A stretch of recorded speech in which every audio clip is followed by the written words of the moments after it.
με την ευχή τα περισσότερα μπαρ της Ελλάδος και δι στις τουριστικές περιοχές να μην προσφέρουν μπόμπες. Ακούσατε το SMS, πήραμε την απόφαση μόλις γεννήθηκε ο Κωνσταντίνος μας και φύγαμε από Αθήνα. Ήρθαμε να ζήσουμε στο Πόρτο Χέλι. Φιλιά, Γιάννης, Σταυρούλα, Κωνσταντίνος. Πολύ καλά κάναν τα παιδιά και πήγαν στο Πόρτο Χέλι, διότι το Πόρτο Χέλι είναι μια χαρακτηριστική περίπτωση ενός τόπου που κοιτάει στο μέλλον, επενδύει στον εαυτό του και εξελίσσεται τουριστικά. Να λοιπόν, τι έγινε τις προηγούμενες ημέρες. Χαρακτηριστικό παράδειγμα είναι ότι πρόσφατα είχαμε τα εγγένεια ενός σύγχρονου συνεδριακού κέντρου των επιχειρήσεων NAX, το οποίο εγγενίασε η Υπουργός Τουριστικής Ανάπτυξης, η κυρία Φάνη Πάλι Πετραλιά. Ο συνεδριακός τουρισμός μπορεί να δώσει μεγάλη όθηση σε μια πόλη, σε ένα χωριό, σε μια περιοχή. Ακριβώς. Και αυτό θα το καταλάβετε πάρα πολύ σύντομα. Ας πάμε να δούμε τώρα τι έγινε στο Πόρτο Χέλι και θα σας πούμε και άλλα στοιχεία για το συνεδριακό τουρισμό μόλις επιστρέψουμε.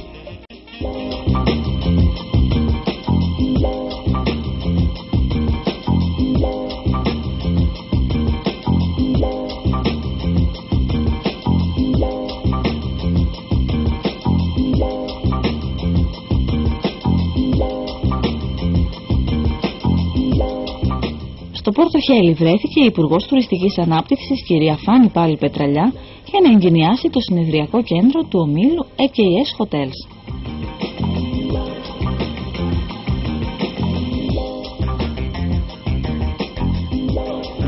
Ελάτε, εσείς ευλογείτε. Ευλογημένο και καλορίζικο. Είναι πολύ ωραίο. Όλα να τα πω. Θα κόψουμε και ένα κομμάτι για να με τη ντομάτα οι Κινέζοι. Μπράβο σας. Συγχαρητήρια.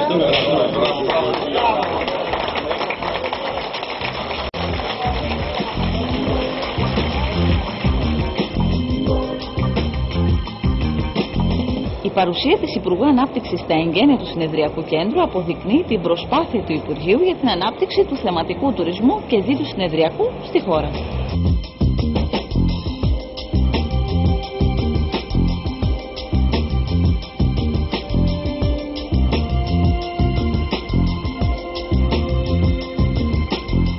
Το Υπουργείο Τουριστικής Ανάπτυξης έχει ξεκινήσει μια τουριστική πολιτική μακράς πνοής, με στόχους, και αυτούς τους στόχους δεν μπορούμε παρά να τους πετύχουμε μόνον με τη συνεργασία όλων, και εννοώ όλων των φορέων του τουρισμού, αλλά εννοώ με την στήριξη της πολιτείας και με την επιχειρηματικότητα.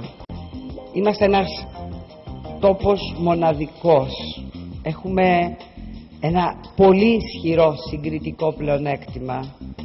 Είμαστε οι καλύτεροι και είναι στο χέρι μας αυτό το προϊόν το οποίο έχουμε, τον τουρισμό, να τον αναπτύξουμε, γιατί ο τουρισμός αποτελεί τον πυλώνα της ελληνικής οικονομίας και της ανάπτυξης. Η φετινή χρονιά προϊονίζεται πολύ καλή. Τα εγγένεια πραγματοποιήθηκαν παρουσία πλήθους κόσμου και στη συνέχεια η οικογένεια Σιακόλα παρέθεσε δεξίωση στους προσκεκλημένους της.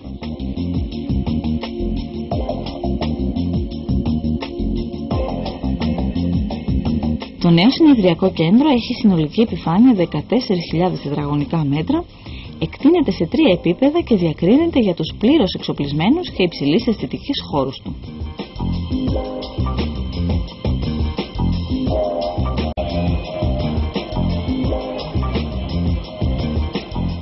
Ο όμιλος των εταιριών EKS Hotels με την επένδυση αυτή, αλλά και με τη λειτουργία των 2 ξενοδοχειακών μονάδων στην ευρύτερη περιοχή του Πόρτο Χελίου, συμβάλλει ενεργά στην τουριστική ανάπτυξη της περιοχής, αλλά και στην ενίσχυση της κοινωνικο-οικονομικής ζωής της τοπικής κοινωνίας.